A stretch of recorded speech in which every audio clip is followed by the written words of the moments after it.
Hello, veterinary unicorns. I was recently asked this question and they wanted to know how to handle this issue at their hospital. Politics. Apparently, at this particular hospital, people are fighting like cats and dogs at their hospital over politics. And it's 2020. Have you turned on the news at all? Of course we are, right? It is very hot button topic right now. Tomorrow's the election. I don't know about the rest of you, but we're all terrified. They said roughly 75% of Americans are actually scared about what's going to happen. Me too, me too. Oh my gosh, I'm so terrified. Will 2020 never end? So keeping fingers crossed, it's going to be peaceful. Obviously, there's going to be a winner and there's going to be a loser. I don't think we're going to find out tomorrow, but it's going to be a very hot button topic this week. So if your hospital is fighting like cats and dogs because of politics, how do we handle that, right? We can't just put a ban on speaking. I mean, this is freedom of speech.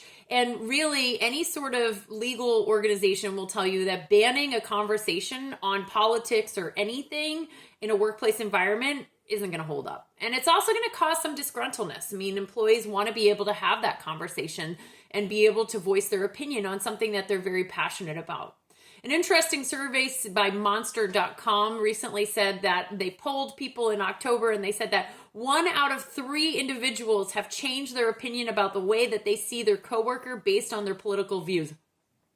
So this is a big deal in a lot of our hospitals, right? We're going to make or break this team based on a lot of political views. So what can we do? Because this is a very real problem. If you're an employee who's engaging in conversation about politics, just stop it. People go to work to get away from the other mayhem known as 2020. We try to go to work so that we can avoid the murder hornets or the fire nados or our crazy homeschooled children at this point or any of those things. We're trying to go to work to actually be distracted from all the other mayhem known as 2020. But in all seriousness, I get it. You're really charged up. The election. This is one of the biggest elections of our lifetime. We've never seen this political chargedness like we have in 2020. And it's going to be volatile, right? So there's going to be a winner and there's going to be a loser. Here's the reality of the one thing that you can do to change this election. You can vote, and that's it. You get one vote, and we're done. So go out and vote. That's tomorrow if you haven't done so already. And the rest is up to that crazy thing called the Electoral College and all the other people who are voting, right? Here's also the big reality. You work in a veterinary team and you guys are all pretty much doing great veterinary work and striving towards the same goal. Let's not lose sight of that, regardless of who the other person is voted for.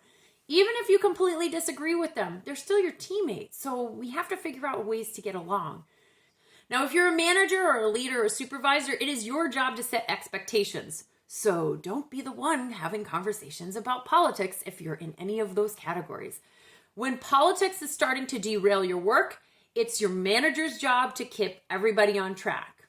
How do we keep employees on track who are constantly getting derailed over political conversations? We literally need to have an upfront, polite, kind, and honest conversation with our team. So if they're going head to head over, Trump versus Biden, and they're in the middle of the treatment area screaming at each other, whoa, we need to focus back on work and literally have that conversation about focusing back on work. It's easier said than done, right? Start off with a place of kindness. Don't just criticize because that never goes well. Again, why are you having this conversation? Because the politics that you're discussing are derailing you from doing good, effective work, and it's dividing the team. And I care about every single one of you. I want you to remain on this team, and I want us to be a cohesive team because I enjoy all of you. You guys are my family. So you've come from a place of politeness and kindness, and now be honest. I hope this helps. Check out all my other amazing content at vetteamtraining.com. Be sure to also sign up for my members only page because sometimes you get an opportunity to win my Oops, I Became a Manager book in a raffle. Have a wonderful day and continue to be a veterinary unicorn.